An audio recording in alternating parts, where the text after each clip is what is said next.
되겠지? 오케이. 네.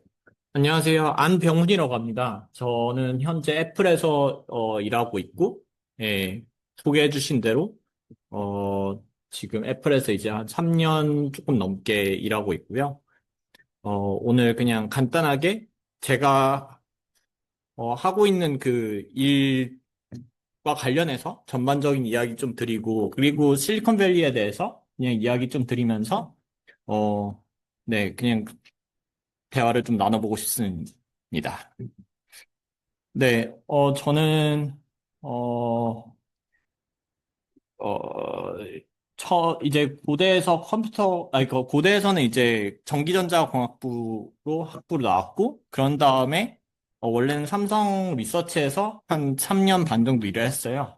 이제 그때는, 컴파일러 일을 했었고, 그런 다음에 박사를 진학을 했는데, 박사는 이제 UC 샌디에고라고, 이제 여기 좀 예쁜 곳이거든요. 이제 태평양 바로 앞에 있는 학교여서 네, 엄청 예쁘고 여기 밑에 건물은 영화에도 많이 나오고 하는 이제 학교에 있는 도서관인데 아무튼 여기서 이제 박사를 했었고 박사를 하면서 제가 인턴십을 많이 했었어요. 이제 퀄컴에서도 하고 뭐 애플에서 인턴하고 인텔랩스에서 인턴하고 하면서 그때 이제 퀄컴에서 인턴하면서 이제 김장호 교수님하고도 같이 일을 많이 했었고 그 다음에 이제 박사하면서 스타트업에서도 좀 있었는데, 이제 프로토피아 AI라는 스타트업에서 2년 동안 이제 제가 첫 직원으로, 예, 이제 뭐 팀도 키우고 뭐 등등등 하면서 일을 했었고, 그 다음에 이제 박사 졸업 이후에는 애플에서 컴파일러 일을 하고 있습니다.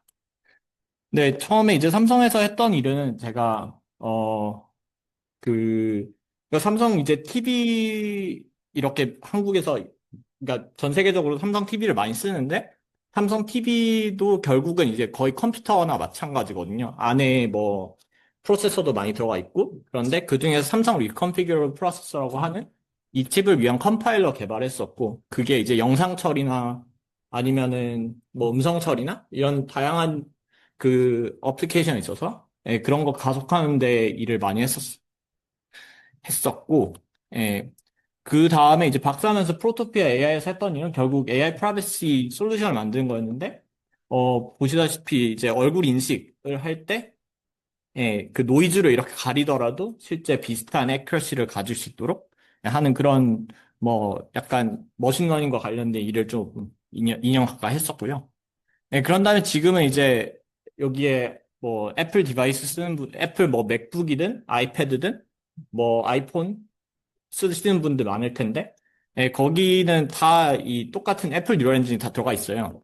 그래서 애플 뉴럴 엔진, 그러니까 결국 AI 프로세서를 어, 가속할 수 있도록 이제 하는 컴파일러 개발하고 있고, 제가 실질적으로 요즘 제일 많이 하는 일은 뭐 애플 인텔리전스 같은 거 이제 최대한 빠르게 실행될 수 있도록 저전력으로 할 수 있도록 하고, 혹은 뭐 다양한 third party, 그러니까 뭐 오픈 AI 모델이 됐건 아니면 뭐 제미나이 같은 모델이 됐건 이런 것들 다 가속할 수 있도록 하는 그런 일을 많이 하고 있습니다.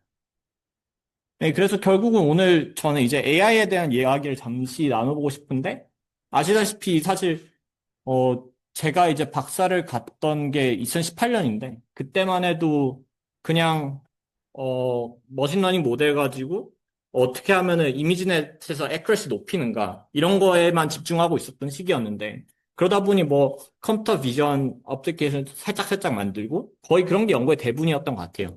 그에 반해서 최근 이제 한 2, 3년 그 챗GPT가 나온 다음부터는 약간 세상이 거의 미쳐 돌아가다시피 했는데 아시다시피 뭐 비전이 됐건 아니면 뭐 랭귀지 모델이 됐건 뭐 번역이 됐건 모든 거를 다 이제 이거 거의 못하죠. 아닌가? 그 마이크. 아, 네, 머신러닝으로 그러니까 요즘 이제 딥러닝으로 이렇게 다 처리를 하고 있는 상당히 많은 변화가 생긴 것 같아요. 그래서 어 그러다 보니 자연스럽게 이제 AI 반도체 주식들 미쳐 돌아가고 저 주위에 보면은 엔비디아에 조인했던 사람들이나 구글에 조인했던 사람들, 혹은 뭐 오픈 AI에 조인했던 사람들 거의 회사에서 점심시간 때 하는 고민은 어떻게 하면 절세를 할 수 있는가? 연봉이 한 100억 넘어가니까 이제 1년에 뭐 절세를 어떻게 하느냐에 따라서 뭐 10억을 줄이네, 뭐 20억을 줄이네, 이런 이야기만 하고 있을 정도로 정말 돈도 많이 벌었고, 예, 상당히 이제 좋은 시기가 됐고, 한국에서도 이제 여기 그 백준호 대표님이나 아니면 그 박상현 대표님처럼 이제 퓨리오사나 리벨리언 같은 이제 AI 반도체 스타트업을 창업해서 계신 분들도 있고, 예, 상당히 잘 나가고 있으니까, 예, 그, 정말 요즘 예, 열심히 AI 반도체 일을 하고 계시고. 그런데 사실 사람들이 이제 모델 자체 혹은 이제 하드웨어, 그러니까 뭐 GPU가 됐건 아니면 NPU가 됐건 이런 거에 대한 하드웨어 자체는 상당히 많이 보는데 그 중간에서 이 브릿지 역할을 하는 시스템 소프트웨어에는 상대적으로 좀 관심을 덜 가지는 경우가 많은 것 같아요.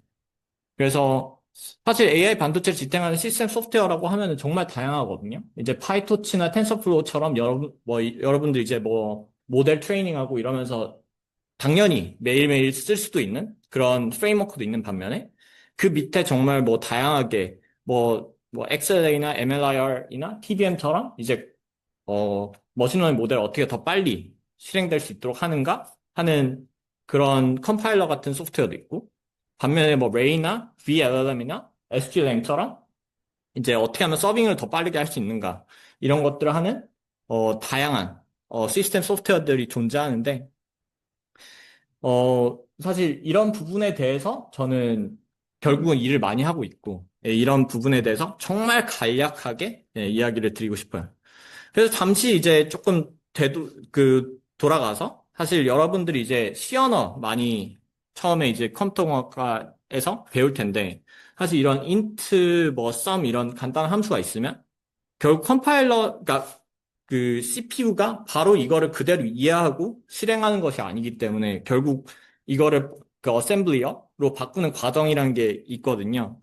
그러니까 이걸 LLVM으로 컴파일 해보면은 사실 첫 번째 이제 LLVM의 프론트엔드를 거치면 그 이런 알아들을 수 없는 이상한 이제 어셈블리어 같은 걸 바뀌고 이런 이 새로운 언어 속에서 여러 번 이제 트랜스포메이션이 일어나고 그다음에 최종적으로 이제 그 최종 하드웨어가 알아들 수 있는 어셈블리어로 바뀌는 거거든요. 예, 그러니까 이 과정 속이 있는데 그러면 이 비슷한 과정이 머신러닝 모델, 그러니까 딥러닝 모델에서 어떻게 되는가 과정을 보면 딥러닝 모델이 있을 때 이제 모델을 이렇게 이해를 해서 뭐 그래프를 만들고 뭐 컨볼루션, 바이어스, 푸, 뭐 이런 등등등 다양한 오퍼레이션들로 컴퓨테이셔널 그래프를 만들고 그런 다음에 다양한 그래프 옵티마이제이션 하고요. 이제 뭐 그걸 뭐 퓨전을 하기도 하고 뭐 다양하게 스케줄링 하기도 하고 뭐 타일링을 해서 뭐 나누기도 하고 다양한 일을 하고 그런 다음에 각각 그 커널들에 대해서 예를 들어서 뭐 컨볼루션과 바이어스라는 이 퓨전된 노드를 어떻게 최적으로 실행할 수 있는지에 대한 이런 커널 혹은 뭐 풀과 렐루를 한 번에 실행할 수 있는 커널 등등등을 이렇게 만들어주고 그걸 통해서 실제 최종 바이너를 만들도록 됩니다. 그래서 일단 그 앞에 이제 뭐 스케줄링이나 이런 옵티마이제이션들이 어떻게 되는지를 살짝 잠시 보자면 첫 번째로 사실 스케줄링이라는 건 간단해요. 이제 딥러닝 그래프 스케줄링이라는 거는 결국 이런 다양한 컴퓨테이셔널 그래프들이 있는데 그런 것들을 조금 이제 앱스트랙션을 하면은 결국 이런 어 이제 그 DAG라는 이제 그래프가 되는데 이 그래프를 이제 어떻게 스케줄링 할 수 있는지. 근데 이 스케줄링을 할 때 결국 태스크 스케줄링이기 때문에 어떤 예를 들어서 뭐 5번을 실행하고 싶으면 이 전 것들 6번과 1번이 먼저 실행돼야 된다. 이런 어 순서라는 것을 지키면서 스케줄링 해야 되기 때문에 이 토폴로지컬 소프트라는 걸 써요. 토폴로지컬 소프트라는 게 정말 종류가 다양하고 그리고 이거의 서치 스페이스가 엄청 크기 때문에 익스포넨셜 서치 스페이스가 있기 때문에 어떤 이 순서를 선택하는가 이게 상당히 어, 어떻게 보면 어려운 문제고 그것을 최적화하는 게 제가 하는 일들 중에 하나입니다. 그러면은 예를 들어서 그 한 가지 예를 들어볼 때 이제 이 다양한 스케줄들 중에 어떤 걸 선택하느냐에 따라서 사실 이 메모리를 얼마나 사용하느냐, 이런 것들이 다 바뀔 수 있거든요. 그러니까 예를 들어서 만약에 충분히 스케줄링을 정말 잘해서 최종적으로 메모리에 이렇게 있는 텐서들의 총합을 줄일 수 있다 그러면 사실 거의 뭐 최대한 이제 가까운 메모리에서 거의 다 실행할 수 있고 그러면 DRAM 같은 멀리 있는 메모리 혹은 뭐 클라우드에 올리거나 이런 것들을 최대한 줄일 수 있기 때문에 어떻게 보면 더 훨씬 더 빨리 실행시킬 수 있어요. 그리고 그것들은 특히 이제 엣지 디바이스, 예를 들자면 이제 뭐 핸드폰이나 아니면은 이런 뭐 다양한 IoT 디바이스에서는 특히 중요한 문제고요. 그렇기 때문에 스케줄링을 어떻게 하느냐가 상당히 중요한데 제가 이거는 이제 5년 전이죠. 이제 김장호 교수님과 함께 이제 퀄컴에서 일을 하고 있을 때, 그, 했던 일인데, 어, 최적의 스케줄을 찾아서 어떻게 하면 메모리를 정말 그 200kB 이내에 들어가도록 할 수 있는가, 이런 연구를 했었고요. 이 연구를 통해서 그 당시에 이제 MLCC라는 학회에 발표를 했었는데, 사실 이 스케줄링 중에 그러니까 휴리스틱을 사용해서 할 수도 있고, 뭐 다양한 뉴럴 네트워크를 써서 할 수도 있고, 아니면 뭐 약간 랜덤 서치 같은 것도 있고 하지만 저는 그때 이제 다이나믹 프로그래밍이라고 여러분들 뭐 동적 계획법 이런 식으로 이제 알고리즘 시간에 배웠을 그 알고리즘을 사용해서 최적의 스케줄을 찾았고, 그런 거 가지고 이제 논문을 쓰는 게 있었고요. 사실 그거는 전체 이제 스케줄링 알고리즘이라는 전체 이 범주에서 보면은 사실 매우 작은 부분을 제가 이제 풀었던 건데, 사실, 그게 스태틱하게, 그러니까 컴파일 타임에 해결하는 문제뿐만 아니라 어떻게 보면 상당히 동적인 환경에서도 이게 상당히 중요한데, 예를 들자면 이제 서버 환경이다 쳤을 때 챗GPT 요청이 수백만 개, 수천만 개 들어오는데 그것들을 어떻게 처리를 해야 될지 특히 디바이스 한 개가 있는 게 아니라 그러니까 서버가 뭐 GPU가 수천 대, 수만 대가 있는데 그것들한테 어떻게 배분해야 될지 이런 것들을 이제 스케줄하는 게 상당히 요즘 중요한 문제고 그런 것들을 어떻게 하느냐에 따라서 사실 그 서버 코스트가 거의 수백억 원, 수천억 원, 혹은 조 단위로 정말 상당히 회사에는 큰 영향을 끼쳐요. 그래서 이제 메타에 아는 분이 있어서 메타에 아는 분한테 얘기를 들어보니 이제 어떠한 팀 한 개 쓰는 전기세만 해도 거의 조 단위를 쓴다고 하더라고요.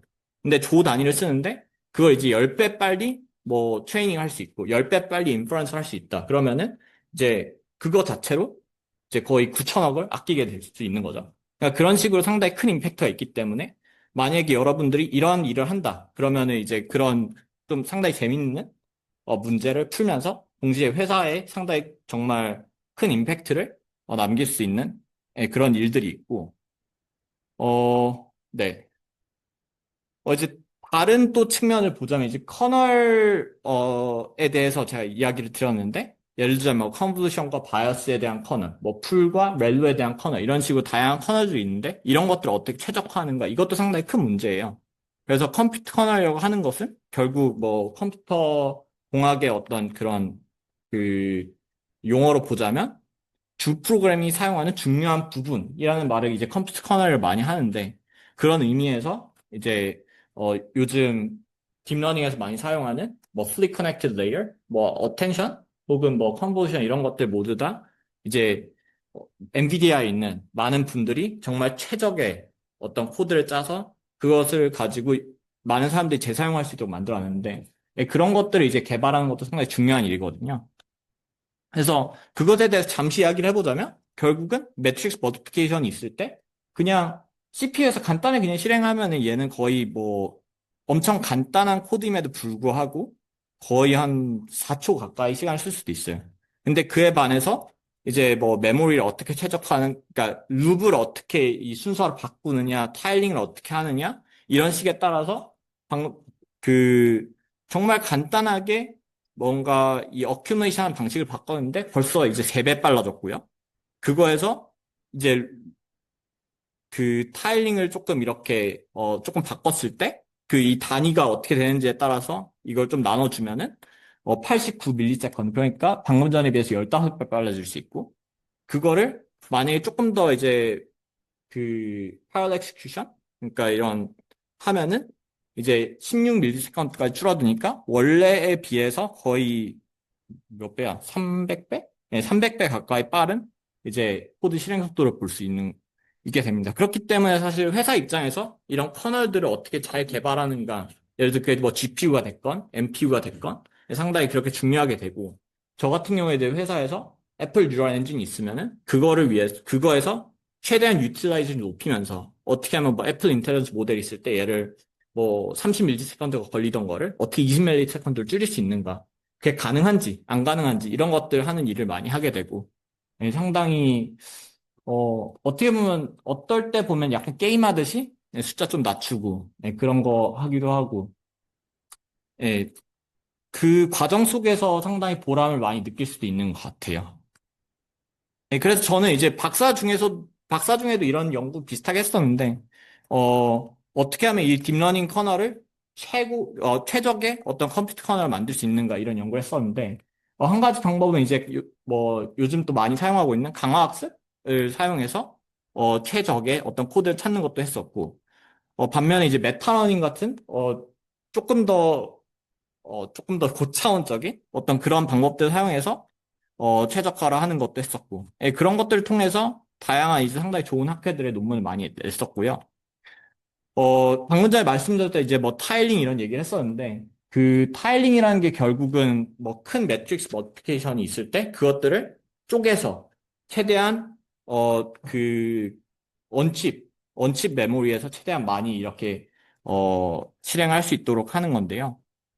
그런 것들을 조금 더 잘할 수 있도록 요즘 쿠다에 언어를 뭐 추가하고 있는 게 있어요. 이제 타일 프로그래밍 for 쿠다 그래가지고 뭐 큐타일 뭐 다양한 뭐 발음을 하는 것 같은데, 요즘 이런 연구들도 많이 일어나고 있고, 어, 결국은 이런 걸 하기 위해서 그럼 어떤 걸 잘 알아야 되냐 생각해보면 이제 뭐 GPU 아키텍처도 잘 알아야 되고, 반면에 이제 뭐 C 언어, C++도 상당히 잘해야 되고, 그리고 전반적으로 이제 컴퓨터 아키텍처 혹은 뭐 이런 거에 대한 전반적인 지식도 상당히 좋아야 되고요.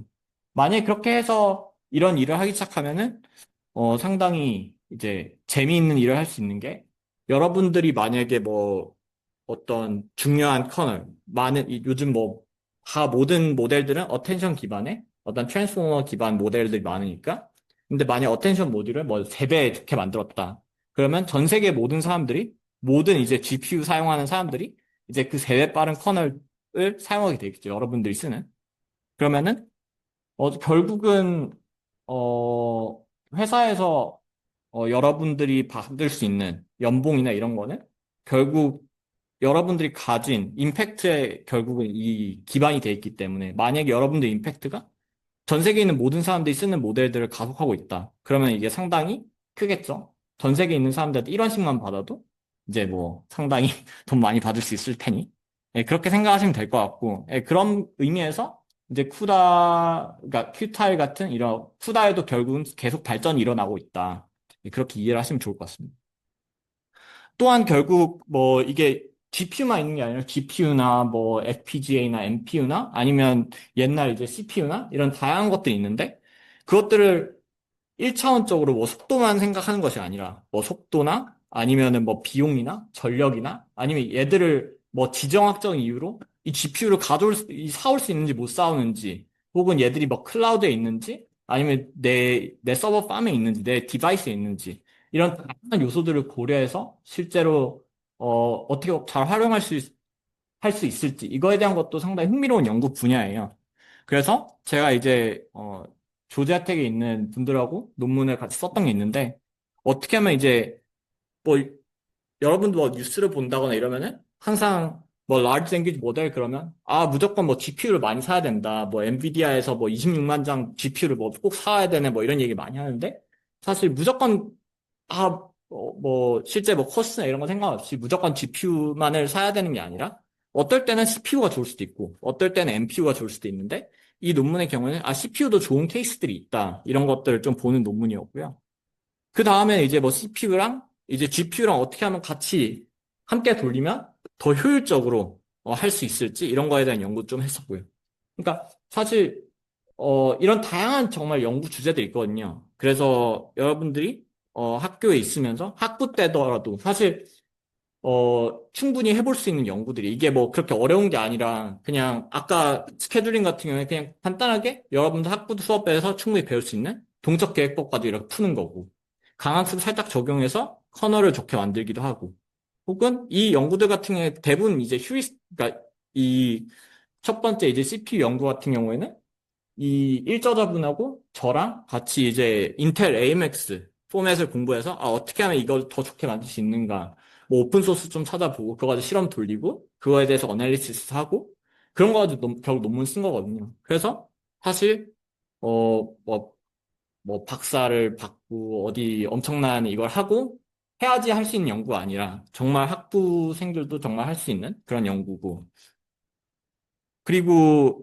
이 연구 같은 경우에도 CPU와 GPU를 어떻게 함께 사용할 수 있는가 이런 거에 대해서 연구는 사실 상당히 아이디어 자체는 간단해요. 그냥 코스트 모델 살짝 이렇게 만들어 보고 그런 거 폴리시를 만들 다 휴리스틱이거든요.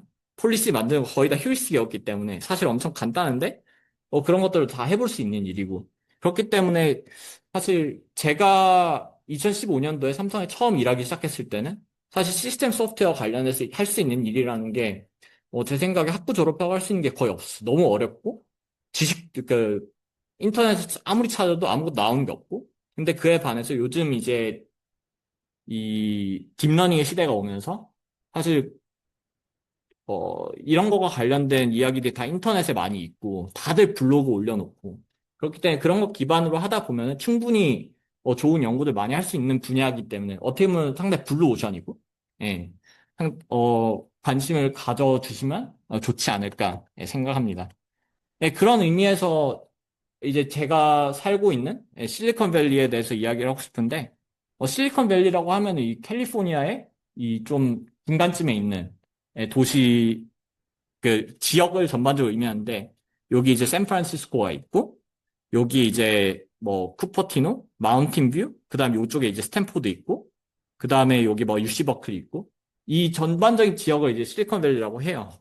특히 저는 이제 여기 애플에서 일을 하고 있고, 제가 살고 있는 집은 이제 산타클라라에 있는데, 집에서 엔비디아까지 한 걸어서 5분 걸리고, AMD 본사까지 걸어서 한 1분 걸리고, 그런 이제 곳 살고 있는데, 생각보다 실리콘밸리 한국인이 정말 많아요. 실리콘밸리 한국인이 정말 많고, 저 같은 경우에 저희 팀에도 한국인들 정말 많거든요. 제 같은 팀에 어떨 땐 뭐 한국말로 이야기하기도 하고, 어떨 때는 뭐 점심 때 같이, 어, 약간 국밥 같은 거 먹으러 하기도 하고, 상당히 이제 한국인들 많기 때문에 어떻게 보면 상당히 이제 오픈된 기회다. 말씀드리고 싶고. 이 실리콘밸리 한국인이라는 거는 이제 행사예요. 사실 매년 있는. 스타트업 알라이언스라는 곳에서 하는 행사인데, 매년 이제 실리콘밸리 일하는 한국인 분들이 이제 뭐 테마를 가지고 발표를 하는 거거든요. 그래서 작년에는 제 기억으로 뭐 성균관대에서 했던 것 같고, 올해는 고대에서 하고, 이제 매년 이제 뭐 장소를 바꿔면 어떨 땐 뭐 코엑스에서 하기도 하고, 어떨 땐 네이버에서 하기도 하고, 뭐 매번 다른데, 혹시 인터넷에 찾아보고 혹시 기회가 되시면, 네, 참석해보는 거 추천드리고요. 예, 상당히 이제 많은 걸 배울 수 있는 그런 배울 만한 점이 많은 분들이 이제 이렇게 강연을 많이 하니까 한번 아주 신청해 보시길 바랍니다. 예. 예, 미국에서 일하는 거의 장단점이라고 했을 때 제가 좀 잠시 말씀드리고 싶은데 최근에 이제 한 7월쯤에 여러분들 뭐 뉴스에서 메타에서 뭐 슈퍼 인텔리전스라는 팀을 만들면서 사람들 엄청 데려갔다 이런 이야기 들어보셨을 거예요. 그랬을 때, 어, 그, 메타에서 이제 데려간 사람 중에 무오밍 팡이라는 사람이 한 명 있어요. 이제 애플에 있는데, 이 사람이 이제 제가 하는 일과 관련해서 일하는 사람이었거든요. 근데 여기서 이 200만 불이라는 게, 200만 불이 아니 2억 불이, 2억 불. 그러니까 2억 불이면 2,800억 원. 2,800억 원이 사실 연봉이에요. 1년에 2,800억 원씩 버는 거예요, 이 사람이.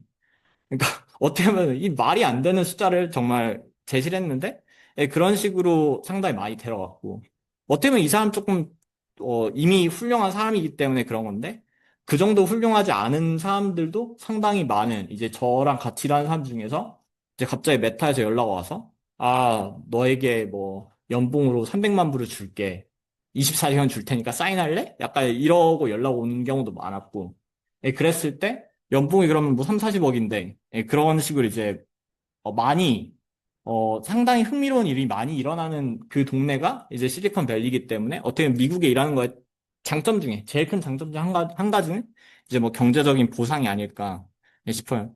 그러니까 애플에서도 저랑 같은 이제 레벨. 그러니까 제가 지금 ICT4, 그러니까 시니어 엔지니어인데, 시니어 엔지니어 정도 됐을 때 연봉이 뭐 70만 불?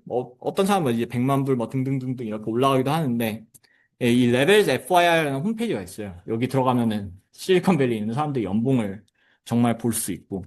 그런데 일단 상당히 많은 돈을 벌 수 있는 가능성이 있다. 말씀드리고 싶고. 미국에 일하는 거에 장점이라고 했을 때 어떻게 보면 워크 라이프 밸런스가 있는 것 같아요. 저 같은 경우에도 올해 들어서는 출근을 조금 늦게 하고, 출근을 좀 늦게 하고, 퇴근 엄청 빨리 하거든요. 근데 그럼에도 불구하고 사실 제가 제 할 일만 다 한다면 그 누구도 저를 건드리지 않기 때문에 제가 요즘은 이제 빨리 어두워지기 때문에 한 3시 반이면 퇴근하거든요. 3시 반에 퇴근해서 이제 집에서 좀 일 마무리하는데 그럼에도 불구하고 아무 문제 생기지 않는 상당히 좋은 이제 동네다. 그런 게 있고.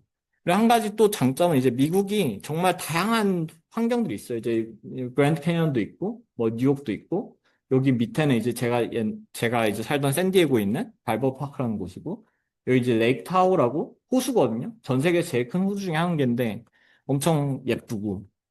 그런 정말 다양한 환경들을 1년 내내 정말 여행 다니면서 볼 수 있다는 것도 상당히 큰 장점인 것 같고. 근데 이제 단점을 좀 넘어가 보자면은 이게 제가 살고 있는 아파트에 제가 어제 찍어본 거예요. 이제 요즘 이사를 알아보고 있어서 고민 중인데 여기 보면 이제 원베드 원베스 그러니까 뭐 방 한 개 있는 아파트 그랬을 때 월세가 4,000불. 예. 그래서 생활비가 상당히 비싸다. 대충 살아도 뭐 한 달에 5, 600만 원씩 그냥 타서 없어지는 그런 게 상당히 큰 단점이고. 그리고 엄청 큰 단점이라고 하면은 만약에 이제 자기 실력이 별로 안 좋다거나 아니면 경제가 안 좋아서 그냥 재수가 없다거나 이러면 엄청 많이 잘려요. 그래서 여기 보면은 뭐 4,500명 잘리고 10월에는 18,000명이 잘리고 9월에는 4,000명이 잘리고 이러는데 그러니까 어떻게 보면 상당히 좀 위태위태할 때가 많거든요. 근데 그럼에도 불구하고 이제 사람들이 오고 싶어 하는 이유는 아까 말했던 그런 장점들 때문에 오는 것 같고 그다음에 뭐 한 가지 또 단점이라고 할 수 있는 거는 이제 약간 치안의 문제가 있는 경우도 있고,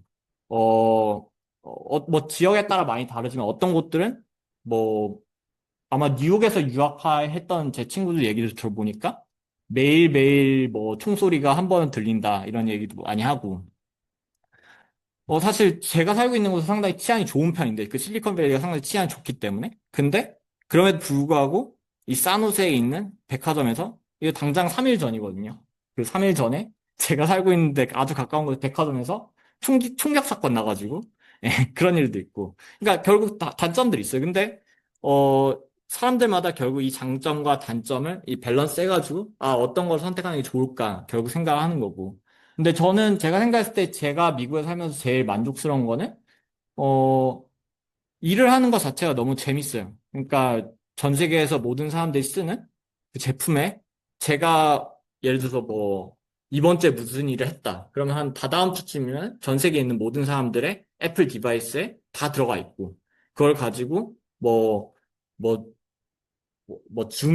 줌에서 무슨 뭐, 이렇게 화질 개선한 알고리즘 빨라지던, 아니면 애플 인텔리전스 빨라지던, 뭐, 다양한 이런 일들을 하거든요. 그래서 상당히 의미가 있고, 그거에 대해서 보람을 느낄 때도 많고, 그리고 생각보다 이제 미국에 있던 분들 한국에 들어오는 경우가 많은데, 한국에 들어올 때, 좀 좋은 모습으로 들어오는 분들도 은근히 많아요. 그래서 뭐 한국에 뭐 서울대 교수로 들어오는 분들, 뭐 고대 교수로 오는 분들 등등등 많고, 그리고 뭐 회사의 임원으로 상당히 이른 나이에 오시는 분들도 있고, 저 같은 경우에 저 이제 과에서 학회 선배가 있었는데, 저보다 7살 많은데, 삼성에 상무로 한 3년 전에 들어오셨었거든요.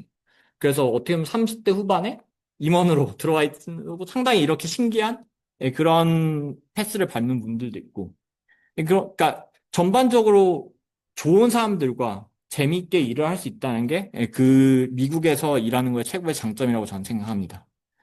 그래서 저 한 가지 이제 뭐 그러면은 그거 딴 나라 얘기 아니냐, 이렇게 얘기를 할 수도 있는데, 사실 여러분들 선배죠? 이제 13학번, 국민대학교 13학번인 친구가 있는데, 저랑 한 일주일에 한 번, 2주에 한 번씩 같이 점심 먹는 친구예요. 이제 이 친구 지금 AWS 일하고 있는데, 어, 국민대학교 졸업하고, 그런 다음에 조지아텍에서 박사를 받고, 박사 받은 다음에 AWS 간 거거든요. 그래서 AWS에서 뭐 엔트로픽이나 뭐 이런 뭐 제미나이나 이런 다양한 모델들 가속하고 뭐 좀 더 성능 좋게 만들고 트레이닝하고 이런 일들 하고 있고.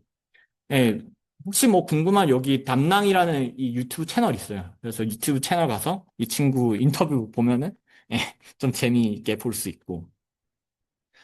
그러면은 이제 미국 가서 일하는 그 방법들을 좀 궁금해할 만한 분들도 있으니까 말씀을 드려보자면 정말 다양하게 있어요. 이제 미국 가서 그냥 바로 취업하는 방법도 있고.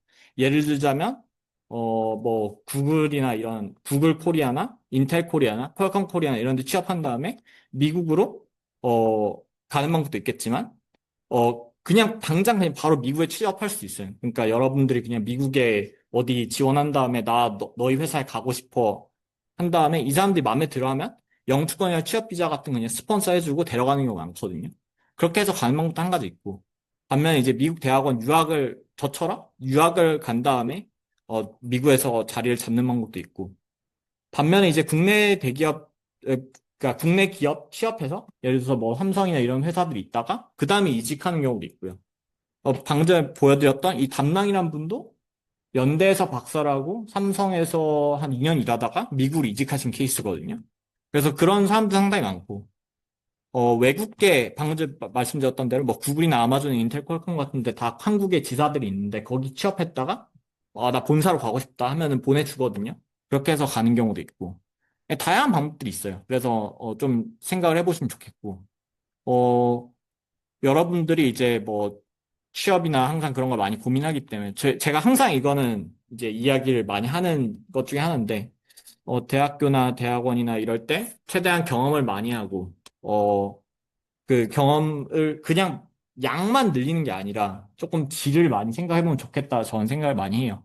그래서 그게 다른 말로 얘기하면 약간 문제 해결 능력을 키우는 게 중요한데, 저는 예를 들어 동아리를 한다. 동아리 하면 이제 최대한 뭐 임원도 해보고, 임원하면서 다양한 행사도 기획해보고, 어떤 뭐 프로젝트도 만들어보고 하면 좋을 것 같고, 인턴 같은 경우에도 정말 조금 더 그냥 회사에서 말하는 프로젝트만 그냥 해보는 게 아니라 다양한 사람들이 이야기해보면서 조금 더, 다양한 경험들을 해보면 좋고, 그리고 학교 다니면서 좀 다양한 수업들을 들어보면 좋은 것 같아요. 제가 제일 아쉬운 거는 지금 학교 다니면서 수업을 충분히 다양하게 들어보지 못했던 게 좀 아쉬워요. 사실 요즘 일하면서 어떤 분야를 좀 모를 때가 있는데, 그럴 때 기초를 조금이라도 알고 있으면 조금 더 쉽게 공부를 할 텐데, 사실 그걸 기초가 없다 보니까 조금 더 시간을 많이 들여서 공부를 그 기초를 해야 되는 경우가 많거든요.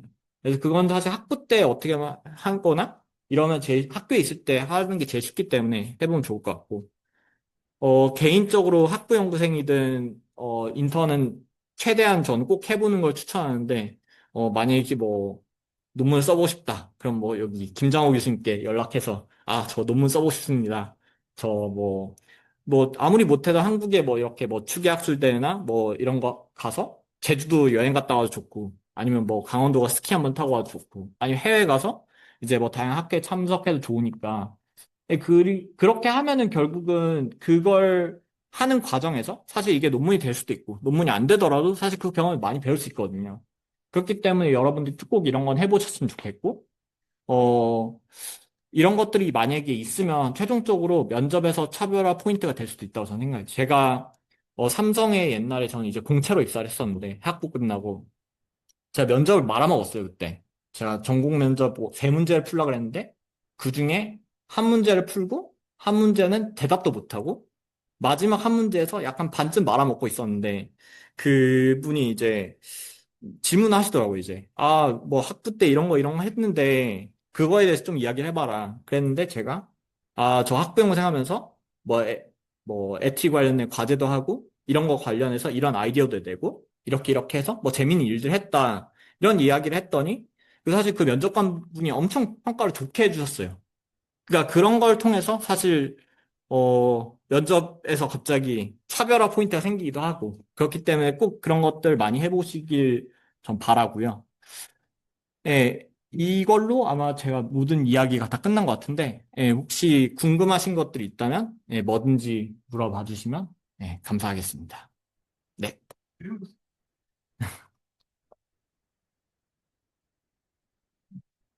뭐든지 괜찮은데? 궁금한 게 하나 있는데, 요즘에 그 AI 툴들이 굉장히 많이 나오잖아요. 네, 오픈라인도 많이 나오는데, 실제로 거기 이제 실제로 실무를 하면서 코딩을 해야 될 그 일들이 많은데, 이쪽에서 맡기면 생각보다 되게 잘해주거든요. 네. 어, 사실 저희 학생들도 다 어떻게 보면 컴퓨터공학 그 베이스도 한데, 앞으로 뭐 개발자가 어떤 식으로 이거를 어떤 마음가짐으로 그 툴을 다뤄야 될지 취업을 해서도 AI를 이제 어떻게 활용해야 되고, 만약에 취업을 할 때도 어떻게 이 상황을 극복해야 되는지 좀 어려운 질문일 수 있는데, 어, 실무자.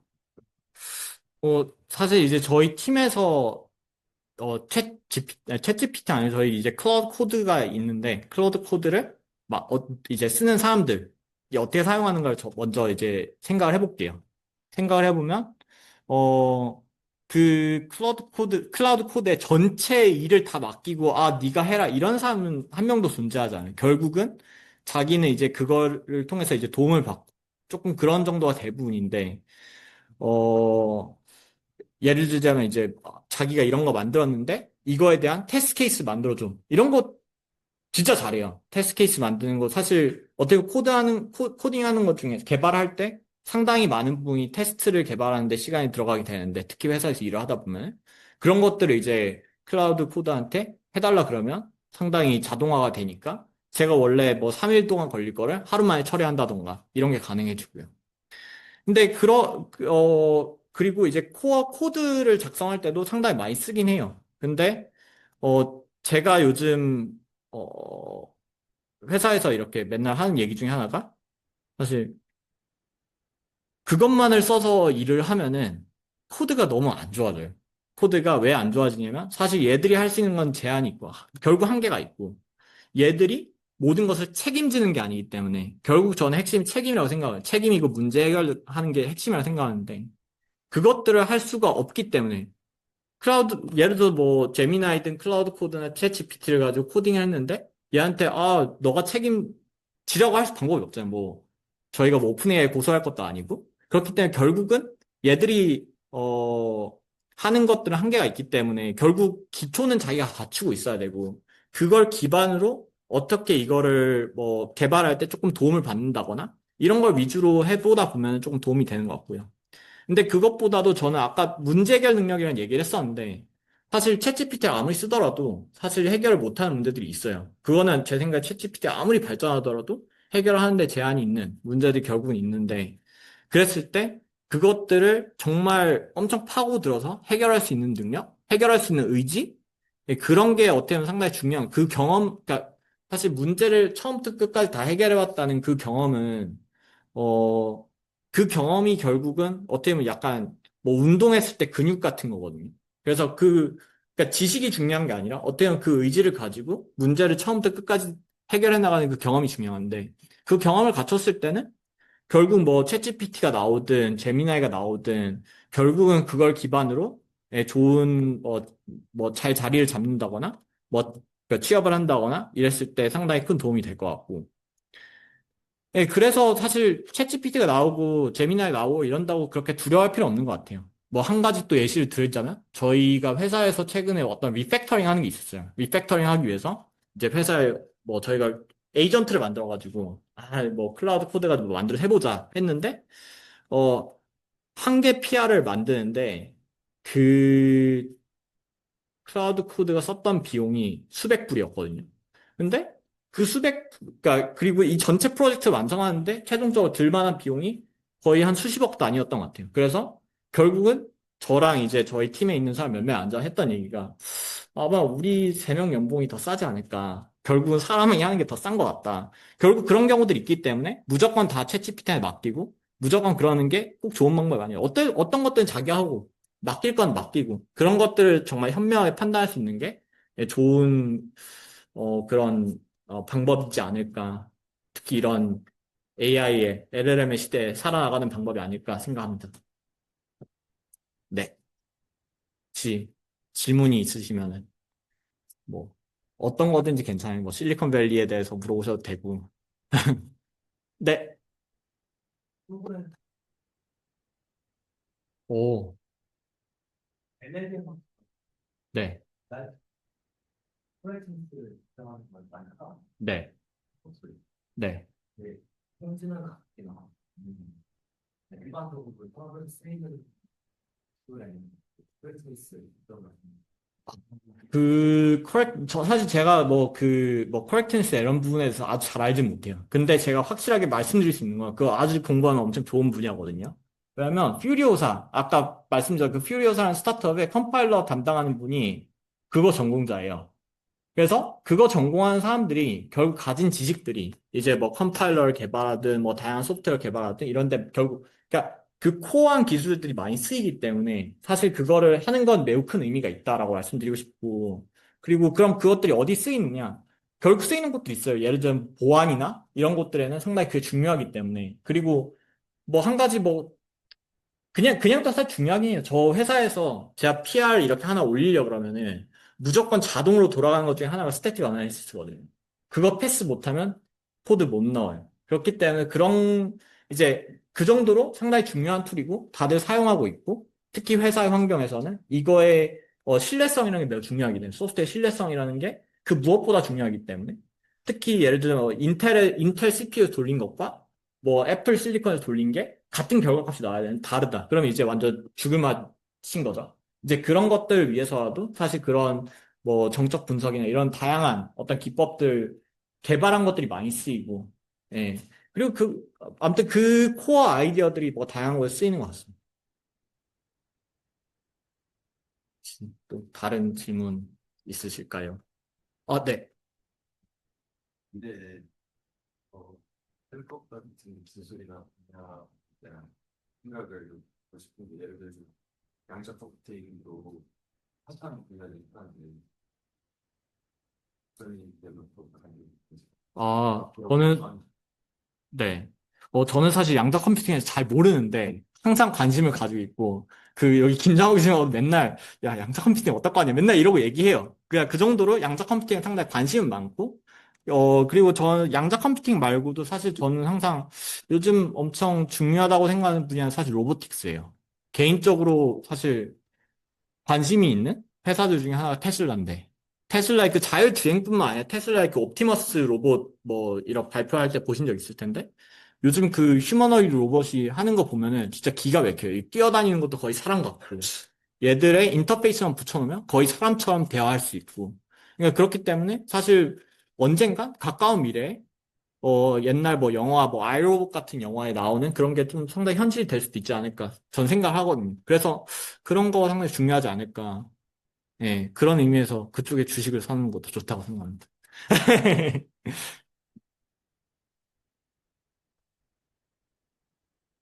또 질문